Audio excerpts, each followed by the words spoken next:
तो आज के इस वीडियो में हम cell cycle and cell division का क्वेश्चन प्रैक्टिस करने वाले हैं। ये क्वेश्चन प्रैक्टिस करते हैं हम लोग एनसीईआरटी पंच से। एंड यहाँ पर हम लोग देखते हैं NCERT line by line fill up and true and false. Topic है सेल साइकिल। क्वेश्चन नंबर 1 है dash and dash are the characteristic of cell indeed of all living organism. मतलब कि ऐसा कौन सा दो चीज है जो कि कैरेक्टरिस्टिक है सेल का, चाहे वो कोई सा भी लिविंग ऑर्गेनिज्म हो। तो यहाँ पर हो जाएगा ग्रोथ एंड रिप्रोडक्शन। तो यहाँ पर हो जाएगा growth and reproduction. Question number 2 है some cell reproduced by dividing into two with each parental cell giving rise to two daughter cells each time they divide।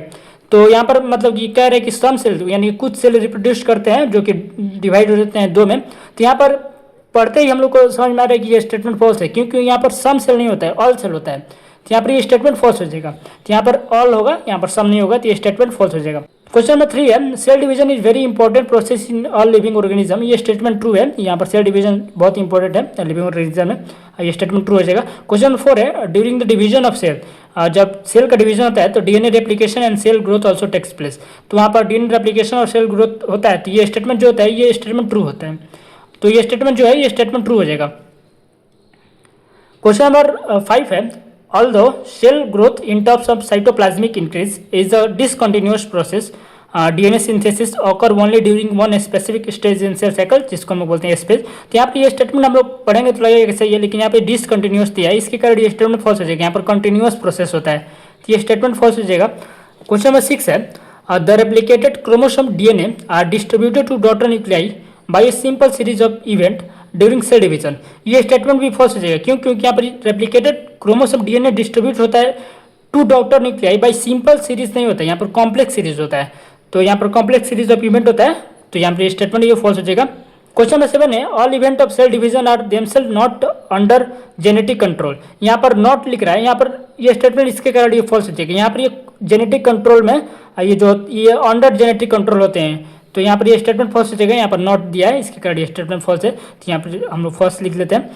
Question number 8 है a typical eukaryotic cell cycle is illustrated by human cell in culture. जो eukaryotic cell का cycle है, जो eukaryotic cell cycle है वो illustrated होता है human cell in culture में। तो ये स्टेटमेंट जो है ये स्टेटमेंट ट्रू हो जाएगा। यहाँ पर ह्यूमन चिक सेल देते हैं। क्वेश्चन 9 है human cell divide once in approximately every 24 hours and yeast होता है 90 मिनट में। क्वेश्चन नंबर 10 है the duration of cell cycle can vary from organism to organism and also from cell type to cell type. ये statement true हो जाएगा। यहाँ पर जैसे ह्यूमन्स में 24 आवर होता है, तो वहीं ईस्ट में 90 मिनट में हो जाता है, तो ये वेरी करता है, तो ये स्टेटमेंट ट्रू हो जाएगा। क्वेश्चन नंबर 11 है yeast can progress through the cell cycle in only about 90 minutes में। क्वेश्चन नंबर 12 है M phase is known as, इसको हम लोग बोलते हैं mitosis phase, mitosis phase. Question number 13 है it is significant to note that in the 24 hour average duration of cell cycle of human cell cell division proper last for only about 2 hours. नहीं, ये क्या होता है कि यहाँ पर ये सिर्फ ओनली एन आवर होता है, मतलब कि सिर्फ 1 घंटा तक होता है। तो यहाँ पर ये स्टेटमेंट इसके कारण ये फॉल्स हो जाएगा। तो यहाँ पर 2 घंटे नहीं होता है, यहाँ पर 1 घंटा होता है, तो इसके कारण ये स्टेटमेंट फॉल्स हो जाएगा। क्वेश्चन नंबर 14 है the M phase last more than 95% of duration of cell cycle. नहीं, जो यहाँ पर M phase last more than 95% of duration of cell cycle, ये स्टेटमेंट फॉल्स हो जाएगा, क्योंकि यहाँ पर एम फेज नहीं होता है, यहाँ पर इंटरफेज होता है। यहाँ पर इंटरफेज दिया रहता तब ये स्टेटमेंट सही रहता, तो यहाँ पर ये स्टेटमेंट फॉल्स हो जाएगा। The M phase start with the nuclear division corresponding to the separation of daughter chromosome, जिसको हम बोलते हैं साइटोकाइनेसिस, ये स्टेटमेंट दिया है। And usually end with division of cytoplasm karyokinesis, ये स्टेटमेंट फॉल्स हो जाएगा। समझ गए होंगे क्यों, क्योंकि यहाँ पर ये जब साइटोप्लाज्म का डिवीजन होता है उसको हम बोलते हैं साइटोकाइनेसिस, एंड न्यूक्लियाई को होता है तो उसको हम बोलते हैं कैरियोकाइनेसिस। यहाँ पर साइटोप्लाज्म की जगह पर यहाँ पर कैरियोकाइनेसिस लिख दिया, यहाँ पर साइटोकाइनेसिस रहना चाहिए और यहाँ पर ये जो कैरियोकाइनेसिस होना चाहिए, तो ये स्टेटमेंट फॉल्स हो जाएगा। क्वेश्चन नंबर 16 है इंटरफेज इज नोन एज, इसको हम बोलते हैं resting phase, resting phase. Question number 17 है during G1 phase the cell is metabolically inactive and continue grow but does not replicate DNA. ये स्टेटमेंट फॉल्स हो जाएगा। यहाँ पे इनएक्टिव नहीं होता है, यहाँ पर एक्टिव होता है, तो यहाँ पर इनएक्टिव नहीं होता है, यहाँ पर एक्टिव होता है। क्वेश्चन नंबर 18 है dash phase mark the period during which DNA synthesis और replication takes place. S phase में होता है। क्वेश्चन नंबर 19 है during S phase the amount of DNA remain same. नहीं, कि अमाउंट ऑफ डीएनए डबल हो जाता है, क्रोमोसोम का नंबर सेम रहता है, तो ये स्टेटमेंट फॉल्स हो जाएगा। क्वेश्चन नंबर 20 है the initial amount of DNA is denoted as 2C। ठीक है, then it increase to 4C during space. ये स्टेटमेंट जो है ये ट्रू हो जाता है क्योंकि यहाँ पर अमाउंट ऑफ डीएनए डबल हो जाता है, तो ये स्टेटमेंट ट्रू है। क्वेश्चन नंबर 21 है there is no increase in the chromosome number if the cell had diploid two n number of chromosome at G1 even after S phase the number of chromosome remains the same that is 2n। ठीक है, ये statement true हो जाएगा। Amount of chromosome जो amount of DNA है वो double हो जाता है लेकिन क्रोमोसोम का नंबर जो होता है वो सेम ही रहता है। क्वेश्चन नंबर 22 है इन animal sales during the phase DNA replication begins in the nucleus and the chromosome duplicate in the cytoplasm। ये स्टेटमेंट एक सेकंड के लिए लगेगा ट्रू है लेकिन ये स्टेटमेंट फॉल्स हो जाएगा। क्यों? क्योंकि यहाँ पे ये क्रोमोसोम नहीं, यहाँ पर सेंट्रियोल रहता है। एनसीईआरटी में सेंट्रियोल दिया है, यहाँ पर सेंट्रियोल ही होता है, तो यहाँ पर सेंट्रियोल डुप्लीकेट होता है साइटोप्लाज्म में।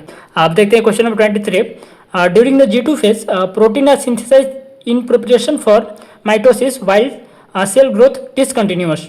यहाँ पर G2 फेज में भी सेल ग्रोथ होता है, तो यहाँ पर डिसकंटिन्यूअस नहीं होता है, यहाँ पर कंटिन्यूअस होता है, तो ये स्टेटमेंट फॉल्स हो जाएगा। क्वेश्चन नंबर 24 है G0 phase is known as, इसको हम बोलते हैं क्वेश्चन फेज। ये इसका स्पेलिंग देख लें, क्वेश्चन फेज। क्वेश्चन नंबर 25 है most cell in adult animals do not appear to exhibit division and many other cells divide only occasionally और needed to replace cells that have been lost because of injury और cell death. ये statement false हो जाएगा क्योंकि यहाँ पर most shell नहीं होता है, सम सेल होता है जो कि अपीयर नहीं होता है, मतलब कि डिवीजन में अपीयर नहीं होता है। लाइक हार्ट सेल हो जाए, हार्ट सेल हो जाएगा, न्यूरल सेल, ये सब हो जाता है, ये फॉल्स हो जाएगा। यहाँ पर मोस्ट सेल दिया है, यहाँ पर सम सेल होना चाहिए। तो यहाँ पर क्वेश्चन नंबर 26 देखते हैं the cell that do not divide further exist G1 phase to enter an inactive stage होता है, यहाँ पर इनएक्टिव होगा stage called G0 phase of the cell cycle. ये स्टेटमेंट फॉल्स जाएगा, यहाँ पर एक्टिव स्टेज दिया था लेकिन यहाँ पे इनएक्टिव होता है G0 फेज। क्वेश्चन 27 है cells in the G0 stage remain metabolically active. Metabolically बोल रहा है एक्टिव होता है, ठीक है, but no longer proliferate unless called on to do so depending on the requirement of the organism. ये स्टेटमेंट ट्रू हो जाएगा। Question number 28 in animals mitotic cell division is only seen in haploid somatic cell. नहीं, mitotic cell division जो होता है वो diploid में होता है और कुछ एक्सेप्शन होते हैं, ये एक्सेप्शन में होता है। तो यहाँ पर माइटोसिस जो होता है ये डिप्लॉइड सेल में होता है, तो यहाँ पर ये स्टेटमेंट फॉल्स हो जाएगा। क्वेश्चन नंबर 29 है there are few exception to mitosis in animals where haploid cell divide by mitosis, for example female honey bees. ये स्टेटमेंट फॉल्स हो जाएगा, यहाँ पर मेल हनी बी होता है, यहाँ पर मेल होगा तब सही रहता। क्वेश्चन नंबर 30 है the plant can show mitotic division in both haploid and diploid cell. ये स्टेटमेंट ट्रू हो जाएगा। क्वेश्चन नंबर 31 है ओनियन रूट टिप सेल है 50 क्रोमोसोम इन ईच सेल। ये एनसीईआरटी में नहीं दिया है, इसको एक्स्ट्रा समझना है। यहाँ पर 50 क्रोमोसोम नहीं होता है, यहाँ पर 60 क्रोमोसोम होता है, तो ये स्टेटमेंट फॉल्स हो जाएगा। क्वेश्चन नंबर 32 है S phase is known as equational division. नहीं, माइटोसिस फेज को हम लोग इक्वेशनल डिवीजन बोलते हैं, तो यहाँ पर ये स्टेटमेंट फॉल्स हो जाएगा। 33 क्वेश्चन है nuclear division is known as karyokinesis. अब थोड़ा फास्ट करते हैं, टाइम ज़्यादा जा रहा है। क्वेश्चन 34 है the for convenience mitosis has been divided into 4 stages of nuclear division karyokinesis, जिसको हम बोलते हैं। It is very essential to understand that the cell division is progressive process and very clear cut line cannot be drawn between various stages। ये statement जो है statement true हो जाएगा। Question 35 पे dash is the first stage of karyokinesis. तो karyokinesis के first stage को हम लोग क्या बोलते हैं, प्रोफेज बोलते हैं, तो यहाँ पर हो जाएगा प्रोफेज। 36 क्वेश्चन है prophase of mitosis follows the S and G1 phase of the interphase. क्या बोल रहा है, प्रोफेज ऑफ माइटोसिस, माइटोसिस का जो प्रोफेज है वो फॉलो करता है S and G1 phase of interphase. नहीं, S and G2, S G2 उसके बाद आता है प्रोफेज, तो ये स्टेटमेंट फॉल्स हो जाएगा। क्वेश्चन नंबर 37 देखते हैं in the S and G2 phase the new DNA molecule are formed are distinct but intertwined. तो ये स्टेटमेंट फॉल्स हो जाएगा। क्यों? क्योंकि यहाँ पर डिस्टिंक्ट नहीं होता है, यहाँ पर नॉट डिस्टिंक्ट रहता है, तब सही रहता है। इंटरबाइंड तो होता है लेकिन यहाँ पर नॉट डिस्टिंक्ट होता है। क्वेश्चन नंबर 38 है in prophase the chromosomal material becomes tangle during the process of chromatin condensation. ये स्टेटमेंट फॉल्स हो जाएगा। क्यों? क्योंकि यहाँ पर ये टैंगल नहीं होता है, यहाँ पर अनटैंगल होता है, तो ये फॉल्स हो जाएगा। क्वेश्चन नंबर 39 है the centrosome which had undergone duplication during S phase of interference, यानी कि जो सेंट्रोसोम है जो एस फेज में डुप्लीकेशन होता है now begins to move toward opposite pole of the cell, ये प्रोफेज में होता है, तो ये स्टेटमेंट ट्रू हो जाएगा, अपोजिट पोल पे जाता है। क्वेश्चन नंबर 40 है chromosomal material decondense to form compact mitotic chromosomes at the end of prophase. ये स्टेटमेंट फॉल्स हो जाएगा क्योंकि यहाँ पर कॉम्पैक्ट ये तो सही है, यहाँ पर डिकंडेंस नहीं होता है, यहाँ पर कंडेंसेशन होता है। तो यहाँ पर पढ़ते हैं ना कंडेंसेशन ऑफ क्रोमोसोम मटेरियल ये सब, तो यहाँ पर डिकंडेंस नहीं होता है, यहाँ पर कंडेंसेशन होता है। क्वेश्चन नंबर 41 है chromosome are seen to be compose of 2 chromatid attach together at the centriole at the end of prophase. नहीं, यहाँ पर सेंट्रियोल नहीं होता है, यहाँ पर सेंट्रोमियर पे होता है, तो ये स्टेटमेंट फॉल्स हो जाएगा। क्वेश्चन नंबर 42 देखते हैं। The incomplete disintegration of the nuclear envelope marks the start of second phase of mitosis, hence the chromosome are spread through the cytoplasm of the cell. ये स्टेटमेंट जो है ये statement false हो जाएगा। क्यों? यहाँ पर अच्छे से पढ़ो कि जो इनकम्प्लीट डिसइंटीग्रेशन अपने यहाँ पर कंप्लीट डिसइंटीग्रेशन होता है, तो यहाँ पर ये स्टेटमेंट फॉल्स हो जाएगा। क्वेश्चन नंबर 43 है। By second stage of mitosis condensation of chromosome is completed and they can be observe clearly under the microscope.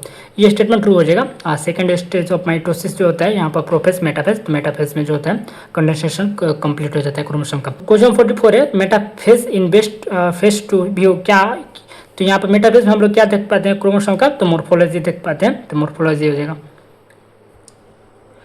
Question number 45 है। Dash is the third stage of karyokinesis, तो prophase metaphase anaphase, यहाँ पे anaphase हो जाएगा। Question number 46 है। In anaphase as each chromosome move toward the equatorial plate, ये statement false हो जाएगा, मेटाफेज में होता है। क्वेश्चन 47 है। In anaphase the centromere of each chromosome remains directly away from the pole and hence at the trailing edge while the arms of the chromosome at the leading edge, ये statement false हो जाएगा। यहाँ पे anaphase में जो centrosome है chromosome का वो remains directed away from the, नहीं टुवर्ड्स द पोल, पोल की तरफ रहता है, तो यहाँ पर ये स्टेटमेंट फॉल्स हो जाएगा। क्वेश्चन 48 है। Dash is the final stage of karyokinesis, तो टीलोफेज हो जाएगा यहाँ पर। क्वेश्चन 49 है। In telophase the chromosome that have reached their respective pole condense and lose their individuality, तो ये स्टेटमेंट फॉल्स हो जाएगा। यहाँ पर कंडेंस नहीं होता है, यहाँ पर डीकंडेंस्ड होता है, तो ये स्टेटमेंट फॉल्स हो जाएगा। क्वेश्चन 50 देखते हैं। In telophase the individual chromosome can no longer be seen and each set of chromatin material tend to collect at each of the two poles, ये स्टेटमेंट जो है ये स्टेटमेंट ट्रू हो जाता है। क्वेश्चन 51 है। इन टीलोफेज में chromosome cluster at the opposite spindle pole and their identity is gained at discrete element, नहीं यहाँ पर ये फॉल्स होगा, गेन नहीं होता है, यहाँ पर लूज होता है, तो यहाँ पर लूज हो जाता है, ये स्टेटमेंट एनसीईआरटी की लाइन है, तो यहाँ पर गेन नहीं होता है, यहाँ पर लूज होता है एज डिस्क्रीट एलिमेंट। तो 52 देखते हैं आप। In telophase the nuclear envelope develops around the chromosome cluster at each pole forming two daughter cells, ये स्टेटमेंट फॉल्स हो जाएगा। क्यों? क्योंकि यहाँ पर ये स्टेटमेंट फॉल्स है, क्योंकि यहाँ पर टू डॉटर सेल्स दे दिया है, न्यूक्लियाई होता है। Nucleolus Golgi complex and ER disappear in telophase, नहीं रीअपियर होता है, प्रोफेज में ये डिसअपियर होता है, टीलोफेज में रीअपियर होता है, तो ये स्टेटमेंट फॉल्स हो जाएगा। 54 देखते हैं। Telophase is opposite of prophase. 55 है। इन माइटोसिस ओनली कैरियोकाइनेसिस होकर, माइटोसिस में सिर्फ कैरियोकाइनेसिस होता है, नहीं साइटोकाइनेसिस भी होता है, तो ये स्टेटमेंट फॉल्स हो जाएगा। क्वेश्चन 56 है। Plants and animals show same type of mechanism for cytokinesis, नहीं यहाँ पर दोनों में अलग अलग होता है, एक में होता है सेंट्रीफ्यूगल होता है और एक में होता है सेंट्रीप्यूटल, यानी कि यहाँ पर एक में सेल प्लेट बनता है और एक में सेल फॉर बनता है, तो ये स्टेटमेंट सेल फॉर एनिमल्स में, सेल प्लेट प्लांट्स में, तो यहाँ पर स्टेटमेंट फॉल्स हो जाएगा। In animal cells cytokinesis achieve by the appearance of a furrow in the plasma membrane, ये स्टेटमेंट ट्रू हो जाएगा। क्वेश्चन 58 है। In animals cytokinesis the furrow instantly depends and ultimately joined in the centre dividing the cell cytoplasm into two, तो ये जो statement है ये statement false हो जाएगा। क्योंकि यहाँ पर इंस्टेंटली लिया है, इंस्टेंटली मतलब कि जल्दी जल्दी नहीं होता है, वो ग्रेजुअली होता है, धीरे धीरे होता है, तो ये स्टेटमेंट फॉल्स हो जाएगा। 59 देखते हैं। Plant cells, however, are enclosed by a relatively extensible cell wall. Therefore, they undergo cytokinesis by different mechanism. ये यहाँ पर extensible नहीं होता है, inextensible होता है, तो ये स्टेटमेंट फॉल्स हो जाएगा, तो यहाँ पर ये स्टेटमेंट फॉल्स हो जाएगा। क्वेश्चन 60 है। In plant cell a wall formation start in the center of the cell and grows inward to meet the existing lateral walls, यहाँ पर स्टेटमेंट फॉल्स हो जाएगा, इनवर्ड नहीं होता है, यहाँ पर आउटवर्ड होता है। क्वेश्चन 61 है। In plants the formation of new cell wall begins with the formation of simple precursor called the cell plate, यहाँ पर सेल प्लेट फॉर्म होता है। 62 है। At the time of cytoplasmic division organelles like mitochondria plastid get distributed between the two daughter cells, यहाँ पर two daughter cells, ये statement true हो जाएगा। क्वेश्चन 63 है। माइटोसिस और equational division is usually restricted to the diploid cell only, ये statement true हो जाएगा। माइटोसिस डिप्लॉइड सेल में ही होता है और हैप्लॉइड सेल में भी होता है, लेकिन इसका एक्सेप्शन होता है। 64 है। In all lower plants and in some social insect haploid cell also divide by mitosis. ये स्टेटमेंट देखो यहाँ पर सही तो होता है लोअर प्लांट्स में और सम सोशल इंसेक्ट में माइटोसिस होता है जो कि हैप्लॉइड होते हैं, तो लेकिन यहाँ पर ऑल लोअर प्लांट दे दिया है, यहाँ पर सम लोअर प्लांट रहता है तब सही रहती है, ये स्टेटमेंट फॉल्स हो जाएगा। क्वेश्चन नंबर 65 है mitosis usually result in the production of diploid daughter cell with the identical genetic complement. ये स्टेटमेंट फॉल्स हो जाएगा, यहाँ पर आइडेंटिकल होता है। 66 है the growth of multicellular organism is due to mitosis. ये स्टेटमेंट ट्रू हो जाएगा। क्वेश्चन 67 है, दिख रहा है ना। क्वेश्चन 63 है क्वेश्चन 67 है very significant contribution of mitosis is cell repair. ये स्टेटमेंट ट्रू हो जाएगा, यहाँ पर सेल रिपेयर एक कंट्रीब्यूशन है माइटोसिस का, ये स्टेटमेंट ट्रू हो जाएगा। क्वेश्चन 68 है the cell of upper layer of epidermis, cell of the lining of the gut and the blood cell are being constantly replace. ये स्टेटमेंट भी ट्रू हो जाएगा, ये माइटोसिस के सिग्निफिकेंस है सारे। क्वेश्चन 69 है mitotic division in the meristematic tissue the apical and lateral cambium result in the continuous growth of the plant through out their life. ये भी स्टेटमेंट ट्रू हो जाएगा, यहाँ पर ये ट्रू हो जाएगा। क्वेश्चन 70 है the production of spring by sexual reproduction include the fusion of two gamete each with the complete diploid set of chromosome. यहाँ पर sexual reproduction include the fusion of two gamete होता है with complete diploid set of chromosome. ये statement जो है ये statement false हो जाएगा, यहाँ पर डिप्लॉइड नहीं होता है, यहाँ पर हैप्लॉइड होता है। क्वेश्चन नंबर 71 है gametes are formed from specialised haploid cell. Gametes जो फॉर्म होते हैं वे स्पेशलाइज्ड हैप्लॉइड सेल से बनते हैं, तो नहीं ये डिप्लॉइड सेल से बनता है, तो ये स्टेटमेंट फॉल्स हो जाएगा। डिप्लॉइड से 2n से इसका प्लॉइडी लेवल n में आ जाता है, हैप्लॉइड से बनता है, गैमेट का प्लॉइडी लेवल n होता है और यहाँ पर ये डिप्लॉइड होगा, तो ये स्टेटमेंट फॉल्स हो जाएगा। क्वेश्चन 72 है meiosis ensures the production of haploid phase in the life cycle of sexuality producing organism various fertilisation restore the diploid phase. ये स्टेटमेंट ट्रू हो जाएगा, फर्टिलाइजेशन रिस्टोर करता है डिप्लॉइड फेज को एंड जो सेक्सुअल रिप्रोडक्शन से haploid phase में ये साइकिल होता है, तो यहाँ पर ये स्टेटमेंट जो होता है ये स्टेटमेंट ट्रू हो जाएगा। क्वेश्चन 73 है we come across meiosis during gametogenesis in only animals. नहीं ये सिर्फ एनिमल्स में थोड़ी नहीं होता है, यहाँ पर ये स्टेटमेंट फॉल्स हो जाएगा। एनिमल्स में भी होता है, ये प्लांट्स में भी होता है, तो सिर्फ एनिमल दिया है इसके कारण ये फॉल्स हो जाएगा। क्वेश्चन 74 है meiosis leads to the formation of haploid gamete. Meiosis leads to the formation of haploid gamete, ये स्टेटमेंट ट्रू हो जाएगा। डिप्लॉइड से यहाँ पर हैप्लॉइड बनता है, यानी कि क्रोमोसोम नंबर यहाँ पर आधा हो जाता है, हाफ हो जाता है। 75 है meiosis involve two sequential cycle of nuclear and cell division called meiosis 1 and meiosis 2 and 2 cycle of DNA replication। ये स्टेटमेंट फॉल्स हो जाएगा, 2 साइकिल नहीं होता है, यहाँ पर 1 साइकिल होता है। 76 है meiosis 1 is initiated after the parental chromosomes have replicated to produce identical cystochromatid at the G1 phase। meiosis 1 initiated after the parental chromosome have replicated to produce identical cystochromatid at G1 phase। यहाँ पर जो chromosome replicated ये जो चीज दिया है ये S phase में होता है, तो यहाँ पर स्टेटमेंट फॉल्स हो जाएगा। 77 है meiosis involves pairing of non homologous chromosome and recombination between non sister chromatid of homologous chromosome. यहाँ पर meiosis involve pairing of non homologous chromosome नहीं होता है, यहाँ पर होमोलोगस क्रोमोसोम होता है और नॉन सिस्टोक्रोमेटेड होता है, तो ये स्टेटमेंट फॉल्स हो जाएगा। क्वेश्चन 78 है 4 haploid cell are formed at the end of meiosis 1। ये स्टेटमेंट फॉल्स हो जाएगा, म्यूसिस 2 के बाद होता है। क्वेश्चन 79 है prophase of the first meiotic division is typically longer and less complex when compare to prophase of mitosis. नहीं less complex नहीं होता है, मोर कॉम्प्लेक्स होता है, तो ये स्टेटमेंट फॉल्स हो जाएगा। इसका जो ड्यूरेशन होता है ये लॉन्गर होता है, लेकिन ये लेस कॉम्प्लेक्स नहीं होता है, ये हाई कॉम्प्लेक्स होता है, मतलब कि मोर कॉम्प्लेक्स होता है। 80 हो गया। क्वेश्चन 80 देखते हैं prophase 1 is divided on the basis of. Prophase 1 जो होता है वो कौन से बेसिस पे डिवीजन होता है, तो ये एनसीईआरटी में लाइन दिया है और इससे क्वेश्चन आता ही रहता है। तो यहाँ पर क्रोमोसोमल बिहेवियर होता है, क्रोमोसोमल बिहेवियर के बेस पे ये डिवीजन किया गया है इसका। क्वेश्चन 81 है during dash stage the chromosome become gradually visible under the light microscope. The prophase stage में क्रोमोसोम, अच्छा इसमें हम लोग प्रोफेज का बात करें तो यहाँ पर लेप्टोटीन स्टेज में क्रोमोसोम ग्रेजुअली विजिबल होता है लाइट माइक्रोस्कोप में, तो यहाँ पर लेप्टोटीन हो जाएगा। लेप्टोटीन लता जा रहा पानी दे दो, तो लेप्टोटीन जाइगोटीन पेकाइटिन डिप्लोटीन डायकाइनेसिस ये होता है प्रोफेज 1 का इतना 5 डिवाइड होता है, 5 फेज में डिवाइड होता है। क्वेश्चन 82 है the compaction of chromosomes continue throughout leptotene. जो कॉम्पैक्शन ऑफ क्रोमोसोम का होता है कंटिन्यू होता है थ्रू आउट द लेप्टोटीन, ये स्टेटमेंट ट्रू हो जाएगा।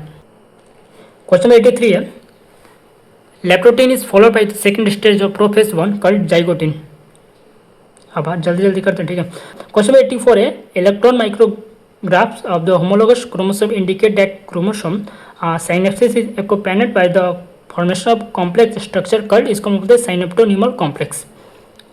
synaptonemal complex. The complex found by the pair of synapse homologous chromosome is called, इसको हम लोग क्या बोलते हैं, बाइवलेंट बोलते हैं या टेट्राड भी बोल सकते हैं। तो इसका हो जाएगा बाइवलेंट एंड टेट्राड। टेट्राड यहाँ पर 4 क्रोमेटेड होता है इसलिए टेट्राड, और 2 क्रोमोसोम होता है इसलिए बाइवलेंट। क्वेश्चन 86 है, bivalent are more clearly visible at the, कौन से स्टेज में हम लोग बाइवलेंट को मोर क्लियरली विजिबल देख पाते हैं, तो यहाँ पर होता है पैकाइटिन में।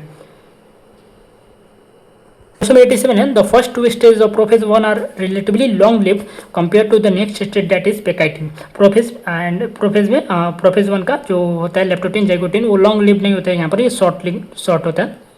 तो यहाँ पर ये स्टेटमेंट फॉल्स हो जाएगा, पैकाइटिन से ये सब छोटा होता है। क्वेश्चन 88 है, during pachytene stage the 4 chromatid of each bivalent chromosome becomes distinct and clearly appears as tetrad, true हो जाएगा, ये स्टेटमेंट ट्रू हो जाएगा। 89 है, pachytene stage is characterised by the appearance of recombination nodules and the site at which crossing over occur between sister chromatid of homologous chromosome. नहीं, sister chromatid नहीं होते, यहाँ पर नॉन सिस्टर क्रोमेटिड होता है। होमोलोगस क्रोमोसोम होता है लेकिन नॉन सिस्टर क्रोमेटिड होता है, तो ये स्टेटमेंट फॉल्स हो जाएगा। क्वेश्चन 90 है, crossing over is exchange of genetic material between 2 non homologous chromosome. नहीं, नॉन होमोलोगस क्रोमोसोम नहीं होता है, यहाँ पर होमोलोगस क्रोमोसोम होता है, तो ये स्टेटमेंट फॉल्स हो जाएगा। क्वेश्चन 91 है, crossing over is enzyme mediated process, ये स्टेटमेंट क्रॉसिंग ओवर जो होता है एंजाइम मीडिएटेड प्रोसेस होता है, तो हाँ ये स्टेटमेंट ट्रू हो जाएगा, तो ये स्टेटमेंट ट्रू हो जाएगा। क्वेश्चन 92 है, crossing over lead to the recombination of genetic material on the 2 chromosome. Crossing over जो होता है leads to recombination of genetic material on the 2 chromosome, ये भी स्टेटमेंट ट्रू हो जाएगा, 2 क्रोमोसोम के बीच में होता है। और 93 है, recombination between non homologous chromosome, यहाँ पर समझ में आ गया कि गलत होने वाला है। Non homologous chromosome is completely by the end of pachytene leaves the chromosome leak at the site of the crossing over, ये स्टेटमेंट फॉल्स रहेगा। यहाँ पर नॉन होमोलोगस क्रोमोसोम, यहाँ पर नॉन होमोलोगस क्रोमोसोम नहीं होगा, यहाँ पर होमोलोगस क्रोमोसोम होगा, तो 93 का फॉल्स हो जाएगा। 94 है, in oocyte of some invertebrates, oocyte of some invertebrate diplotene can last for month और years. In oocyte of some invertebrate नहीं, वर्टिब्रेट्स होता है, तो यहाँ पर स्टेटमेंट फॉल्स हो जाएगा। 95 the final stage of meiotic prophase 1 is, हम लोग क्या बोलते हैं, डिप्लोटिन डायकाइनेसिस, तो डायकाइनेसिस हो जाएगा, हाँ ठीक है, प्रोफेज 1 है। और 96 है, during diakinesis phase the chromosome are fully condensed and the meiotic spindle is assembled to prepare the homologous chromosome for separation, ये 96 का स्टेटमेंट बिल्कुल ट्रू है। क्वेश्चन 97 देखते हैं, by the start of diakinesis nucleus disappear and the nuclear envelope also break down, ये statement false हो जाएगा, यहाँ पर by the start of diakinesis नहीं, by the end of diakinesis. Question 98 देखते हैं, diakinesis represent transition to metaphase, हाँ diakinesis के बाद मेटाफेज आता है, ये स्टेटमेंट ट्रू हो जाएगा। In metaphase 1 the bivalent chromosome align on the equatorial plate, metaphase 1 में द बाइवलेंट जो होता है वो क्रोमोसोम का जो बाइवलेंट क्रोमोसोम होता है वो अलाइन होता है इक्वेटोरियल प्लेट में, तो यहाँ पर ये स्टेटमेंट ट्रू हो जाएगा, 99 का स्टेटमेंट ट्रू हो जाएगा। क्वेश्चन नंबर 100 है, in metaphase 1 the microtubules from the opposite pole of the spindle attach to kinetochore of non homologous chromosome, तो यहाँ पर नॉन होमोलोगस क्रोमोसोम, फिर यहाँ पर इसके कारण ये स्टेटमेंट फॉल्स हो जाएगा। जितना भी क्वेश्चन देख रहे हैं मतलब कि 5 से ज़्यादा क्वेश्चन हो गया होगा जहाँ पर इसके कारण स्टेटमेंट फॉल्स हुआ है, तो यहाँ पर ये अच्छे से देख लेना कि होमोलोगस क्रोमोसोम होता है लेकिन नॉन सिस्टर क्रोमेटेड होता है, ठीक है। वो 101 इन anaphase 1 the homologous chromosome separate, anaphase 1 में जो होमोलोगस क्रोमोसोम है सेपरेट होता है लेकिन non sister chromatid remain associated at the centromere, ये स्टेटमेंट ट्रू हो जाएगा। एनाफेज 2 में जो सिस्टर क्रोमेटेड होता है वो सेपरेट, एक मिनट, नॉन सिस्टर क्रोमेटेड, हाँ ठीक है, ये स्टेटमेंट ट्रू हो जाएगा। यहाँ पर होमोलोगस क्रोमोसोम सही है, यहाँ पर ये स्टेटमेंट ट्रू हो जाएगा। तो ये स्टेटमेंट ट्रू नहीं, यहाँ पर ये स्टेटमेंट ट्रू नहीं होगा, यहाँ पर ये फॉल्स हो जाएगा। यहाँ पर पढ़ने में ही समझ में आ रहा है कि नॉन सिस्टर क्रोमेटेड रिमेन नहीं, यहाँ पर सिस्टर क्रोमेटेड एसोसिएट होता है, तो यहाँ पर ये फॉल्स हो जाएगा। सिस्टर क्रोमेटेड एनाफेज 2 में सेपरेट होता है, तो यहाँ पर नॉन सिस्टर नहीं। हम लोग तो ये क्वेश्चन देख रहे थे लेकिन यहाँ पर नॉन सिस्टर क्या ऐसे समझ लो, यहाँ पर जो अलग था लेकिन यहाँ पर अलग बात कर रहे हैं, एनाफेज 1 में आ गए हम लोग। Question number 102 in telophase 1 the chromosome obtain undergo some dispersion and they do not reach the extremely extend stage of the interphase nucleus, ये स्टेटमेंट बिल्कुल ट्रू है। Question number 103 the stage between the 2 meiotic division is called interkinesis, ये short lived होता है interkinesis, और यहाँ पर कोई डिवीजन नहीं होता। Interkinesis is always short lived, always short lived, हाँ इसके कारण ये स्टेटमेंट फॉल्स हो जाएगा, जनरली होता है। 105 there is no replication of DNA during interkinesis, ये भी स्टेटमेंट ट्रू हो जाएगा। Question number 106 interkinesis is follow by the prophase 2, prophase interkinesis जो होते हैं वो फॉलोड बाई प्रोफेस टू। हाँ ठीक है, देखो यहाँ पर इसको कैसे समझा जाता है कि यहाँ पर फॉलोड बाई बाई मतलब किसके द्वारा, तो प्रोफेस टू के बाद, मतलब प्रोफेस टू द्वारा। तो यहाँ पे इंटरकाइनेसिस के बाद प्रोफेस टू आता है। कभी भी इंग्लिश में कंफ्यूजन नहीं रखना है, तो यहाँ पर समझ लेना अच्छे से। इंटरकाइनेसिस के बाद प्रोफेस टू फॉलो होता है। Much complex prophase than prophase one, नहीं मच कॉम्प्लेक्स नहीं होता है, प्रोफेस वन कॉम्प्लेक्स था, प्रोफेस टू कॉम्प्लेक्स नहीं था, इसलिए फॉल्स हो जाएगा। क्वेश्चन नंबर 107 है, meiosis two is initiated immediately after cytokinesis usually after the chromosome have fully elongated, नहीं बिफोर होता है, यहाँ पर स्टेटमेंट फॉल्स हो जाएगा। यहाँ पर after the chromosome fully elongated नहीं होगा, यहाँ पर बिफोर द क्रोमोसोम, मतलब क्रोमोसोम फुली इलोंगेट होने से पहले। 108 है, in contrast to meiosis one, meiosis two resemble और नॉर्मल माइटोसिस, ये स्टेटमेंट ट्रू हो जाएगा। 109 देखते हैं, in metaphase two the chromosome align at the equator and the microtubule from the opposite pole of the spindle get attached to the kinetochore of the non सिस्टोक्रोमेटेड, नहीं सिस्टोक्रोमेटेड होगा, यहाँ पर statement false हो जाएगा। क्वेश्चन नंबर 110 है, meiosis end with telophase two, meiosis end हो जाता है टीलोफेज टू से, ये स्टेटमेंट ट्रू हो जाएगा। क्वेश्चन नंबर 111 है, 111 पे आ गया है, meiosis is the mechanism by which conservation of the specific chromosome number of each species is achieved across generation in sexually reproducing organism, even though the process can paradoxically result in the reduction of the chromosome number। वह इतना दिया है सब, ये statement true हो जाएगा। यहाँ पर रिडक्शन हो जाता है क्रोमोसोम का और यहाँ पर कंजर्वेशन होता है स्पेसिफिक क्रोमोसोम। सही है, सही है, हाँ इतना यहीं से समझ में आ रहा है। क्वेश्चन नंबर 112 है, decrease the genetic variability in the population of the organism from one generation to next, नहीं यहाँ पर फॉल्स हो जाएगा, यहाँ पर इंक्रीज होता है। क्वेश्चन नंबर लास्ट है 113, variation are very important for process of evolution, सही बात है, इसका हम लोग इवोल्यूशन चैप्टर में अच्छे से पढ़ेंगे। ठीक है, तो यहाँ पर हमारा कंप्लीट होता है cell cycle and cell division का। नेक्स्ट चैप्टर में हम लोग लिविंग वर्ल्ड का क्वेश्चन प्रैक्टिस करने वाले हैं and next lecture most probably इसकी बहुत जल्द आएगा। एंड सितंबर के बाद मैं सितंबर में 11th कंप्लीट कर दूंगा, देन अक्टूबर में टारगेट रहेगा 12th कंप्लीट करने का, तो हो जाएगा सितंबर पूरा कंप्लीट हो जाएगा 11th। तो मिलते हैं नेक्स्ट वीडियो में। एंड फिजिक्स केमिस्ट्री के लिए भी कुछ मैं सेटअप कर रहा हूँ, उसका भी कुछ हम लोग सीरीज स्टार्ट करेंगे। एंड अभी सब वीडियोस पे व्यूज़ नहीं आएगा, but doesn't matter, next year देखना इस प्लेलिस्ट जो एक प्लेलिस्ट बनेगा अपना, तो यहाँ पर ये जो सारा चैप्टर कंप्लीट हो जाएगा तो एक प्लेलिस्ट बनेगा, नेक्स्ट ईयर देखना उस प्लेलिस्ट में कितना व्यूज जाएगा। इस बार कोई व्यूज नहीं आएगा, मुझे भी पता है, बट मैं कंटिन्यू मेहनत करूँगा एंड बनाता रहूँगा। तो मिलते हैं नेक्स्ट वीडियो में, तब तक जय हिंद, वंदे मातरम।